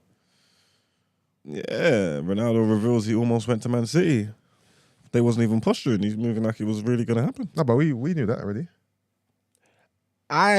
Initially, I thought they was interested, Yeah. but I thought they put it out there to get United to nibble. Okay. Like, I didn't think deep down in his heart he would want to go back there. But yesterday he said he was close. Yeah. No, from what I heard, it was literally done. And then Ferguson called him and said, nah, you ain't getting there, big man. Yeah. And then he changed his mind. Piece of shit. Anyway, so Cristiano Ronaldo has revealed that he was close to moving to Manchester City last summer, but Sir Alex Ferguson's intervention saw him choose Manchester United instead. Ronaldo also said other clubs were interested in signing him from Juventus in 2021, but the 37-year-old followed his heart and rejoined United despite them not initially being in the running for him. The 5-time Ballon d'Or winner also hit out at young players for not caring or listening to his advice and claimed they have it too easy. But he praised United's teammates Diego Dallo, Lisandro Martinez and Casemiro for their professionalism. In clips previously aired this week, Ronaldo was also critical of the former interim manager Ralph Rangnick and the manager for the lack of and the Man United for their lack of investment for the 13 years since his departure. You see, when like Piers said to him, was you surprised when Rangnick took over because I never knew who he was? And he said that thing that I said, he's like, nobody knew who he was. He said he was a sport directive. That was kidding me. Do you know how cold nobody knew who he was? I never knew who he was either. I was surprised to know that he was. Yeah, but people clearly knew who he was. He said, no one in the world, anybody. No, but as a knew coach, who he though, was. as a coach, as a manager. Yeah, but people knew him though. Yeah, but knowing, okay, cool, I know who you are, I know your name, but I don't know you in this role. He hadn't coached for 5 years. I mean, Okay. I'm not moving like I was super duper Aware of him. So what, prior Like to him that. being the sport director of, what club was he the sport director at? He was it Salzburg? Okay. No, where did he go? He was in was he in like Russia or something like that? I don't know who the Don is. He was in Russia or something. I don't know who the Don is. Oh no, I've heard his name before. I don't know who he is. So, yeah. So, yeah, I don't know who he is. Yeah, but you can't say no one knew him. Someone clearly knew him. Yeah, but that's him emphasizing the fact that he wasn't the right man for the job. Yeah, He was an RB Leipzig manager, right?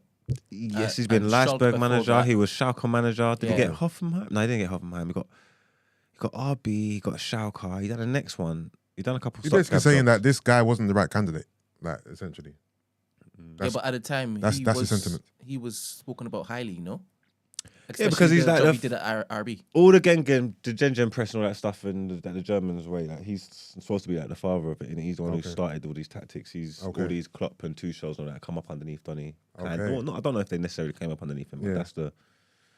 that's the spiel that they give about him, innit? But yeah, Ronaldo said nobody knew him. So why did you guys go that way? I mean, if nobody knew him, why was he the top recruit for United, this massive club?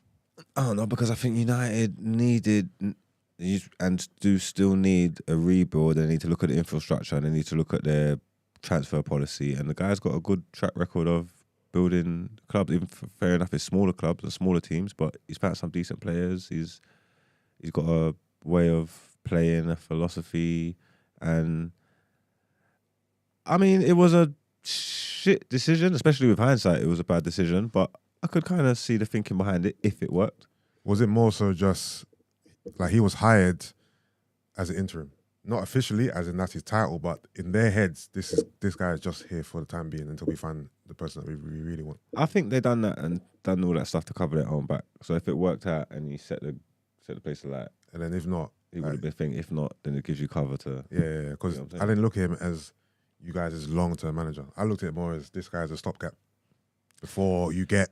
Well, it's because you don't know what you don't know, innit? So you didn't know what you was going to get. So once you was looking and there was things that's not making sense, it was a bit media, like, okay, no, this is definitely not it. Yeah. But if he hit the ground running and it was, we did, clicking, we did, and then it would have been that, innit? You know what I'm saying? So At the time, what were you saying, Max?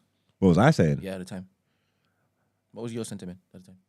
I've been on these players' necks since Ollie was there. I was more onto the players than to Ralph. Wasn't really. Were you hopeful when Ralph came in? Huh? Were you hopeful when Ralph came in? I'm always hopeful when every manager comes in. Yeah. I'm gonna have hope, man.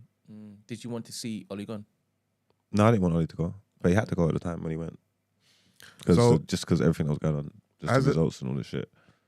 As a United fan, right? Obviously, Ronaldo's a legend at your club, innit? Mm-hmm. For you, has he sullied his legacy? Has he sullied his legend status for you? What, his personal legend status? No, not him as a footballer, as a Man United legend. Like, is this a stain? Yeah, of course it's a stain. Yeah, but how much of a stain is it? Is it a stain to where if he ever came back to United for whatever reason, for a game or whatever, would it be booze? Would it be, you know what I mean, jubilation? I think he would need a few years before he starts getting shares. Okay. Yeah, no, obviously, initially, if he signed for City tomorrow, came back, it'll be, you know what I mean? But I mean... I think he'll need a few years. I personally... he's Ronaldo, man. Give it a couple of years, he'll be all right. Yeah? Yeah, man. He's 37. He came back for just like his little swan song. Didn't go well, messed up, threw his toys at the pram. Does it depend how this ends? If he, for example... I'm obviously assuming he's leaving the club now, right? Oh, yeah, he can't play again. So he leaves the club, he goes, I don't know, MLS, whatever, right? Never issues an apology. Never shows any... Well, he's not apologised. He was talking to the fans. He don't care about the club. The things that he was saying was all about the club. If you check the interview, he's saying the fans are in my heart. So who's he apologising to? The club? He didn't apologise to the club. He's done with the club. He didn't give a shit. No, that's what I mean. But obviously... The fans are the club. And he's been... And he reiterated many times in the interview about the connection he has with the fans and how he feels about it with the fans. So I'm guessing that would... Yeah, but don't the two things connect in a way? So not really. The fans chat shit about the Glazers and they hate the Glazers, so the fans can't be upset that he hasn't apologised to the Glazers. So then why are a lot of Man United fans outraged by this? They're outraged by him. What I'm trying to say is him... They're saying if you don't issue no apology, but well, who's he going to apologise to? Because he's already stated his relationship with the fans, how he loves the fans, and he's been stating that throughout this whole interview. Okay, cool. So when he's not going to have a change of heart. Who's he going to apologise to? Cool, no, that's fair. So no apology will come. So what I mean is, if there's no, if he now leaves, or when he leaves Man United and goes off, whatever, if he ever, now that you're saying it's more so the club stuff, him coming back in the stadium wouldn't essentially happen then, unless it was he was playing against a team. Yeah, maybe. So if he came for a game, do you reckon it will be? Like I said, I just think he'll need a few years to people to get over it. You know, time heals most wounds. You get me? Some people got short memories and that. I think a lot of people are going to be pissed off with him. So you really think he cares about the fans? Huh? You really think he cares about the fans? All that interview was about the fans, or not him? He's got such an ego and such a big fan base. I think the fans. I think he does care. I think because it matters to him. It's everything. You know what I'm trying to say? That he's got 500 million followers on Instagram. Like his fan base is everything. He has to care about it. It must mean something. It's got him everywhere he is today. So I'm sure he does. Yeah, he cares, but I don't think it's at the forefront of his heart. The fans. I think I don't think he's at the forefront of his heart. Yeah, of course. You know what I mean? Of course, he's got ego. He's selfish in that, and I don't think it's a care enough about the fans that's going to make him do anything, make him make any decisions that he thinks detrimental towards him. He's going to put himself first at all turns. So that's understandable. But I do think he cares about the fans. I do think that in his mind he thinks he done or is doing the right thing. You know what I'm trying to say? You know what? He don't feel like he's. I don't know who he's got around him. I don't know. But he knows what he's positioned himself for. So he knows what the backlash is. He wanted to get out of the club. This is why he's doing this. See what I'm trying to say? I don't feel like he thinks he's doing anything malicious, if that makes sense. He feels like his hands has been forced. You get me? Do you think there's other ways he could have gone about this? Yeah, As definitely. To get out of the club, 100%. Yeah. So why do you think he's chosen this salacious, media-driven route? To get out now, probably going to terminate the contracts, mutual agreements, and be free agent in January. He wants to get out now. Don't you also think he's protecting his brand? Huh? Because the slight of not playing him and speaking about him in the mainstream media and whatnot, certain commentators, it ruined his brand a bit, right? Don't you think he's also protecting his brand? I don't think it ruined his. I don't think none of that's ruined his brand more than this. No, but in doing this, he's basically. I don't think he hasn't protected his brand. How many years did he play for United before this particular interview? Oh shit! He left in 2009. When did he join? Did he join in 2003? No, listen. I'm just talking about when he came back. Oh, when he came back? Yes. Since what? That's 2001. All right. And the jacuzzi was the same then, right? When he was playing. Yeah. The chef was the same when he was playing. Yeah. Mm-hmm. He's now basically mentioning these things as indictments on the club, right? Yeah. Things that haven't changed, and he would have thought that they would have changed, right? Drop in Juve and Real Madrid and how it is that they keep up to date with technology and this, that, and X. All this stuff was present whilst he was playing. He didn't open his mouth then. But only now, when it is, people are now saying he's dropped a yard, he's old now. You're having Gary Neville not talking favorably to his brand. He now comes to sit down and do this particular thing, and then is citing all these different things that because he don't believe that stuff that they're spewing. Because I say it to people all the time. I think they even say, do we even have it? Like, people just drop off and he's this and he's that, or he's not pressing. It is kind of a scapegoat thing, because when you look at the raw numbers, like, and I'm not trying to defend him, but these, for me, this is facts. One season, it's not even one whole season, because we're not even there. It's a few months removed. The season finished in May, bro. You get me? He was the second top scorer in the league. He outscored Harry Kane and Salah in the league. He got 6 Champions League goals. You get me? He hasn't played now. A man's talking about all this drop off. That's why he's thinking mad, because it's like some kind of witch hunt. He don't believe that. Like, he's saying this is bollocks. Like, this ain't what drop off you're talking about. That's why I said, is he protecting his brand? I don't think this is helping his brand though. I get what you're trying to say, but I don't think that's helping him. I don't think this helped him. I don't think it helped his brand at all. I think it's making his brand worse, because this is conflating the ideals people already had of him. That he is a diva, that he's selfish, he only cares about himself. He done it with Piers Morgan. Piers is an idiot. This is making it worse. And you know what I hate about that interview? Because obviously you're going to speak, you're going to have conversations and they're friends, but the way he was just leading him with these questions, it's just like, Piers never heard nothing he ain't heard before, if that makes sense. Yeah. You know, like, you want to get like some revelations in real time. No, you can tell by the way he asked him the questions and set the questions up. Like, you know what I'm trying to say? Like, some of the quotes that were coming out about what Ronaldo said, when you watch the interview, Piers said them first. Like, you get what I'm trying to say? So they obviously had a conversation about how they're going to steer this and how they're going to make it look and what they're doing. He's obviously they're collaborating. You get what I'm trying to say? He's a supporter of him and all that. Yeah. But it's just like, it don't even seem genuine. Like, you know what I'm trying to say? Like, it don't seem genuine. It stinks. Good morning. There's someone in there. Good morning. Morning. This is our first caller and a reaction. Yeah. If you chat too much shit, Brent, I'm making him lock you off. Hello. I'm not even. I'm calling to back Ronaldo still. I feel like he's done their club a big favor. Why? Because they'll get rid of him now. No, not that. Because of basically what he's saying is true, innit, fam? Manchester hasn't moved forward since Sir Alex Ferguson, innit? And like the infrastructure, they haven't been building a youth team, bringing players through like they used to be. You know what I'm trying to say? And he's basically said what everyone was thinking outside the club, but he said it because he's seen everything that's behind the curtains. You know what I'm trying to say?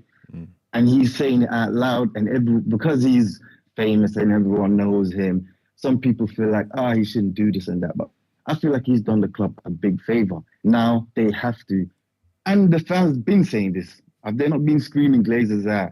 There's no infrastructure. You're not doing nothing. The manager is not this. All he's done is give his opinion. And on top of that, he's talking about his personal stuff that he's been going through and everything. Like, he's a human being. Okay, cool, yeah. But listen to this, because obviously what you're saying is potentially true, He's highlighted stuff that we've kind of all known or all thought. We're not looking at jacuzzis and chefs or whatever. But you know, like, we would know about like, when it rains, Old Trafford, it leaks and shit like that. There's like, they need to get the infrastructure. Okay. But it goes back to what Brent said though. Last season, when he was slamming out the goals and having even though United have had a successful season, he was doing all right. Yeah, he wasn't saying all these things. Yeah, because he was in a better place.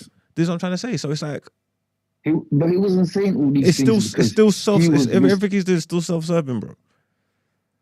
No, but the thing is, it don't mean these things were issues for him. It just means that the goods were outweighing the bad, innit? So if you're scoring goals, you're happy at the club, you're not going to bring up the fact that the jacuzzi is the same, innit? But now that you're not doing that, you're not playing, now it's like, you know what? Fuck you guys. I'm going all out. Because now I feel like I'm down bad. And he's being respectful because he doesn't want to talk about the manager, because the manager's right there, right then. He can't talk about him because, you know, Ronaldo, people might say he's not respectable, he's arrogant, he's this and that. But I feel like he's a cool dude, man. The thing is, he did come across well in the interview.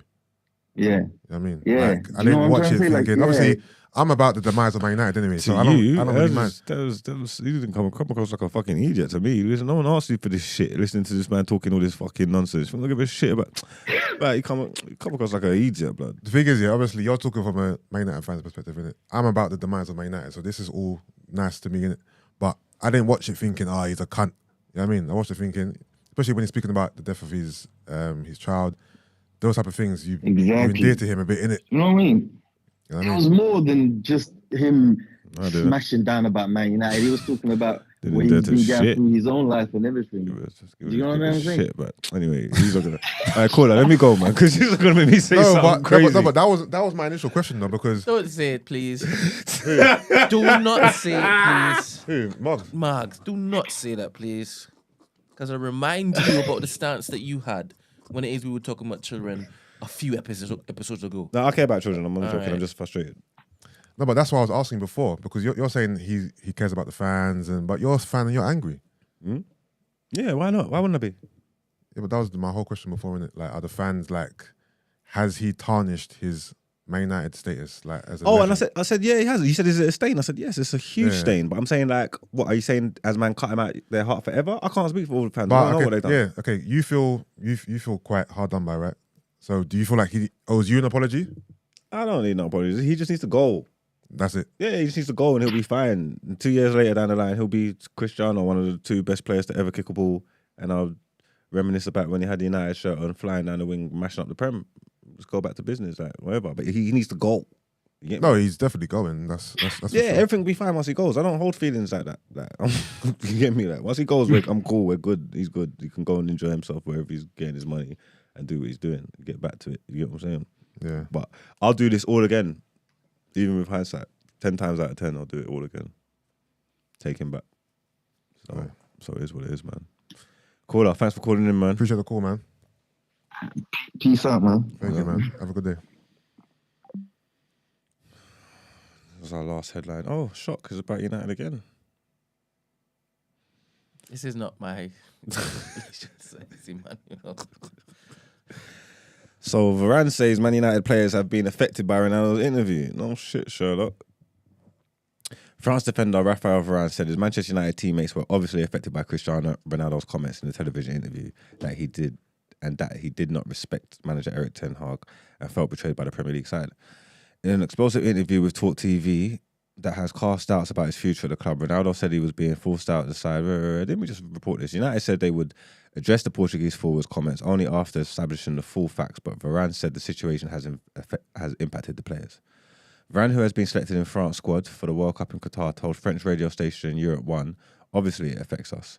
We follow what is happening and what is being said. We try to calm the situation in our own way. We try not to get too involved in it. What is happening in the media, in the big clubs, is gaining momentum. When it's a star like Ronaldo, even more. So we try to take it with distance. That is to say that we don't try to change the situation alone. We are a part of a collective. Yeah, that's the end of it. Yeah, well, this is expected. It was expected. Yeah, of course it's going to affect them, man. Like, yeah, Bruno giving him the cold shoulder. And obviously, all the young players that he's referring to are going to feel affected by it. Sancho. Dalot, though. He picked up Dalot. Yeah, he picked up Dalot. And Martinez. I feel like Sancho is everyone's scapegoat, isn't it? He's the one that's the butt of everyone's jokes. He's the ones that people think he's referring to when he says young players, isn't it? He needs to do better. I don't think he's talking about Sancho. I think it's all of them, man. Greenwood. No, it's definitely all of them, but I'm saying for the public. Greenwood was frustrating him last year. Greenwood didn't care that he was Ronaldo. Like, Greenwood was shooting on sight. Yeah. Ronaldo was in the box waiting for him to whip the ball in. He cuts it onto his left and slams it. He was 100% talking about it. Amazing. But to be fair, Greenwood, he's got bigger problems anyway. Yeah, for real. Yeah. For real. So what, part 2 this evening?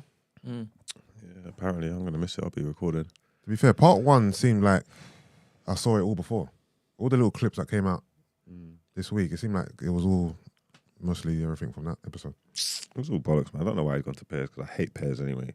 Every time the guy talks, it just makes everything even worse. Like, it's just this is who you're colluding with. It's bullshit, man. It's bullshit. Let's get into Out Ere, Brent.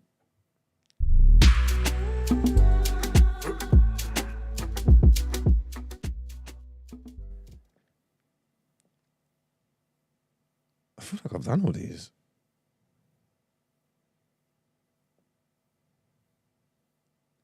Done all them?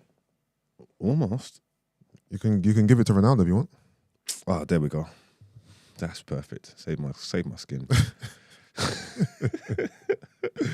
Might as well. But I don't know, like, I don't want to just drag him through the dirt, man. No, but to me, if you're obviously annoyed by this. Yeah, it's annoying. Yeah, so you might as well just give it to him. I think it's unprofessional. I think it is, but it is. I hate the fact that the Premier League is so like everyone's media trained. It's all safe answers. No one really speaks their mind in it. So I'm actually happy for once that within football, people are speaking their mind because you are allowed to. You'll be reprimanded for it, but you are allowed to. Yeah, but it's the way he's angled himself. It's not like he's speaking his mind and it's a big breakthrough moment and now we're getting some realness. He's leaving the team. He wants to leave the team. The squad's broken up and gone for the World Cup. He's gone to the World Cup, so he's not going to see no one for the whole month. Yeah, he's going to come back. It's going to be January. He's going to be out of it. He's a pussy. Yeah, but it's perfect timing, right? As in to try and get a clean break out the club, doing it now. What's clean about this? No, as in like World Cup break. You don't necessarily have to come back to the club. Like he don't have to return to United, is what I'm saying. Yeah. So for him, it's a clean way out. Yeah, it suits his purpose. Him chatting shit about Rooney and Neville and all that, and it's just like you can't be above criticism, bro. Like how can you not? Like how can you think? How can you be onto people for holding you accountable, whether they're your brothers or not? Yeah, no, that's true. That's true. You can't expect because of your ex-teammates for them to be, praising you if the praise isn't warranted. So that makes no sense at all. You know what I'm trying to say? So I think everything about it just stinks, man. He's definitely done it here, man. He's gone from the club. He's played Europa League this year, 6 games and only scored against them Cypriots, isn't it? Yeah. He's damn bad. His highlight of the season has been the. Oh, that new pose he done. That celebration that everyone's copying. He's an idiot. And then I'm hearing that Inter Miami are looking at him. Yeah, that's Beckham's team, right? So then what? So it's still no Champions League or none of these things or whatever. Like, you're going MLS. I mean, Zlatan he's still playing now. He's 40. He's done MLS, left MLS, come back to the Prem, boom, boom. So maybe he could do the stopgap thing and still come forward black and, you know what I'm saying? I swear Zlatan's 41? Yeah, he's 40 or something. He's at least minimum 40. Yeah. You get me? And my man intends to play till he's 40. So maybe there's life after death if he goes MLS. But even so, that's not what he wanted. He wanted to play Champions League football. It's still yucky. I think Ronaldo can still go to a Champions League club, but you just have to accept, like we said yesterday, a bench role. He's on nearly £500,000 a week, even if he took a bloody wage cut. Who's buying Ronaldo? Tell me the Champions League team that's buying Ronaldo. PSG. Right this second now. No, we don't make PSG better. No, Ronaldo's not about making you better. It's about having it's about marketing, it's about the name, it's about star power, it's about having someone on the bench who could come on and score. We've had all that. He's done all that at United. It didn't work. He had marketing. He broke the T-shirt sales record. Yeah, he'd been on the bench. Star power, eyes all on him, media. It hasn't worked. Why would any team? It hasn't worked at United. It could work somewhere else. If he now accepts a team that's got something going on, like working, building towards something, doing something in the middle of something. Yeah. What team picks him up and takes him? Do you take him at Arsenal? Hell no. Chelsea. I see the thing is, that guy. The annoying thing is, do you know why this is annoying? Because what's his face? His name Todd. Yeah, he wanted to buy Ronaldo. Tuchel told him no. That's the reason why Tuchel and him fell out, because he wanted Ronaldo. He didn't want Ronaldo. Right? So there's a club out there for him. Maybe he goes Chelsea. And helps them how? In that Graham Potter system. But I hear you. He could, Ted Boo, he could call it on. He could, because that guy seemed like he's on some fantasy thing. Like he's definitely playing Football Manager. He's crazy. I don't know. I would say AC, because they seem to put a lot of stock in older players, right? But because they've already got Giroud and Zlatan, I wouldn't say they would add Ronaldo to the mix. But you know what I mean, I can see him going back to Serie A, playing for, you know what I mean? I just don't know who takes him with his wages and stuff. I just don't know. I just don't see where he goes. You think he would take a wage cut? He's probably gonna. Okay, cool. He might not have to if he can get that contract terminated, because then he'll be on a free. Could you see him taking a wage cut and maybe linking up with an old manager, like, I don't know, a Mourinho at Roma? You know what I mean? A manager that knows him, that likes him, that would probably, not pander to him, but someone that they can kind of smooth off each other. You know what's mad, yeah? Inter Miami sounds about right, bro. Sounds about right, but is that where he wants to go?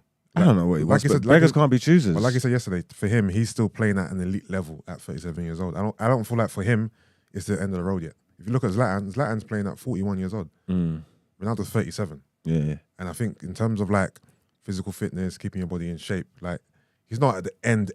Obviously, he can't run like he used to, but man can still move, innit? I mean, yeah, I just don't think he's going to be, especially after what he's done here. I don't know what clubs, owners, managers, I don't know who wants him to take him there. You get what I'm saying? In Miami literally sounds about right. I think a club who wants a little injection of anything, innit? Like media attention, money. I mean, a lot of clubs need that money, media attention, notoriety, star power. A lot of clubs could do with the cash injection and eyes that he will bring. But if it derails your season, is it worth it? I ain't saying a team who are trying to win the league. It could be a team, you know. Yeah, but he's not looking at no middle of the road team. Unless it's like if it's MLS. Yeah, but like you said, beggars can't be choosers. Okay, cool. What do you reckon he would prefer? To go to the MLS and compete for nothing, just MLS shit, or go and play for a team in the top 10 of Europe's top 5 leagues? 37. Yeah. Miami, man. If he's going to get the money on the beach. What do you think he would want to do? Miami. You think he would choose Miami over going to... Lifestyle. If he's getting the money. Roma, for example. Yeah, he's done it. You think he'll choose over Lyon or Marseille? Yeah, because it's Miami. No, I'm not talking... When I say Miami, I'm not talking about the club. I'm talking about the city. You think Ronaldo cares about Miami? Of course he does. He don't strike me as a person who cares about being in Live on Sunday, bro. Like... you don't care about Miami. Bro, he likes nice weather. This guy's a machine. This guy cares about the gym, training, getting better. He don't care about going to King of Diamonds. Trust me, you don't care about going to Miami. That's part of the appeal for most people that go to America, the weather. Yeah, for Sancho and them, man. They you think Cristiano Ronaldo cares about being in Miami for the nightlife? It's not nightlife. It's just the whole ambience of the place. Yeah, the weather. The weather, living the beach, conditions, whatever. But he still has time to enjoy that in his 40s. Yeah, I think for him, he still wants to have a couple of years where he's playing at an elite level. Well, I get what you're saying, but I think if other teams come in for him and in Miami, he's one of them. Yeah. The fact that it's in Miami is going to play a big part of that decision making. It's a factor as opposed to going to Toronto FC or a team in a cold state. Of course, if that's your parameters, but I feel like he would still choose a team in the La Liga, Bundesliga. Matter of fact, I think going to the Bundesliga might be a good shout because that's one of the biggest leagues he hasn't played in. But I can see the Bayern one. Just to tick off on a resume vibe. I've played in La Liga, played in Serie A, played in the Prem, played in Bundesliga. You know what I mean? I reckon that would be a good path. I can't see him at Bayern, but I can see him playing for, I don't know, Wolfsburg or something. No, I can see him at Bayern. No, you can see him at Bayern, but Bayern don't want to take him, so that's why I can't see him there. I think they've got doubts about Mane. I don't know if it's injuries or whatever. I heard that they might be looking at it. They might be interested in him. How is it? I think he'll do good in Bundesliga. There you go. Tear that league up. Bundesliga then. But Ronaldo, man, you're done at it, man. Get the fuck out of the club, man. I don't even know if I'm going to watch the second interview. Piece of shit, man. But can we get into our outros, please? Let's go.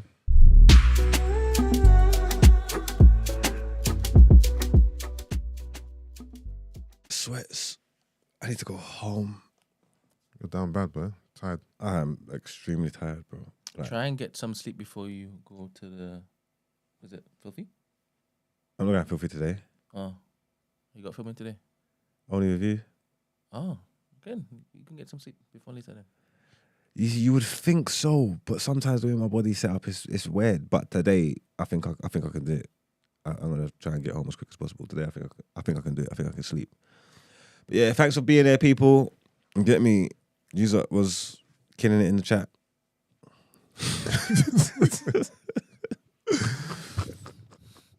I'm sure you was. You get me. Big up everybody in the community. Big up. We're going to be here. You know, tomorrow's our favourite day. Yeah, we have a guest tomorrow. Shit, it's not going to be like our favourite days. We've got a guest tomorrow, innit? They like... Oh, that's off here. That means it's longer, innit? No, not necessarily. Everybody thought that today would be regular, but here we are. But we ain't got a guest.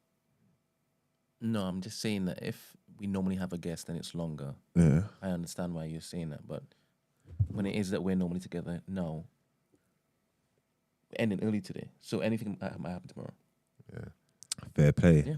Oh, tomorrow's gonna be a full house. We're gonna have a guest. We're gonna have Gina. Mm-hmm. I don't know what Iman say about. Oh, it's gonna go off. Yeah. I need to. You know what I need to do? I need to get my ass home. Thanks for coming, man. Make sure you like the video before you get out of here. Did you manage to watch Black Panther? Nah. Okay. Somebody asked. I just passed a message on. Nah. Oh my god, I forgot about Black Panther. I might actually watch it again next week. When am I gonna watch Black Panther, man? I don't know, people, man. Leave it with me, man. I'm gonna see you tomorrow. Peace out. Peace. Ciao.